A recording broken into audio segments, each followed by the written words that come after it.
இப்போ நான்வெஜ்ஜில் நம்ம கேக்கு கிரேவி பண்ண போகிறோம். அது எப்படி பார்த்திங்கன்னா, கொலஸ்ட்ரால் இல்லாதது ஆட்டு ரத்த பொரியல்.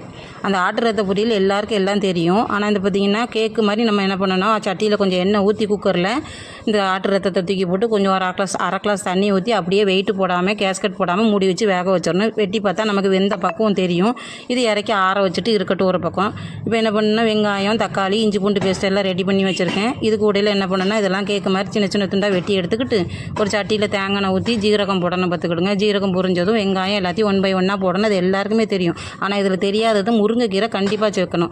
ஆட்டு ரத்தத்தோட முருங்கைக்கீரை சேர்றது ரொம்ப நல்லது பார்த்துக்கிடுங்க. இப்போ எல்லாத்தையும் போட்டாச்சு. இப்போ பொடி ஐட்டம் மஞ்சள் பொடி, வெத்தல் பொடி, மிளகாத்த பொடி, இது வேறு ஒன்றும் கிடையாது. இதில் கொஞ்சம் தலையில் தண்ணியை ஊற்றி கொஞ்சம் கல் உப்பையும் போட்டு நல்லா கொஞ்சம் கொதிக்கட்டும். கொதிச்சதில் இந்த கேக்கு துண்டு இருக்குது பார்த்தீங்களா, இந்த பாருங்க அசல் கேக்கு மாதிரியே இருக்கா இல்லையா, இதை போட்டு நல்லா வேகட்டும். ஒரு 10 நிமிஷம் வெந்ததும் ஒரு ரசத்தை வச்சு இந்த ஆட்டு ரத்த கேக்கு கிரேவி வச்சு சாப்பிட்டா நச்சுன்னு இருக்கும்.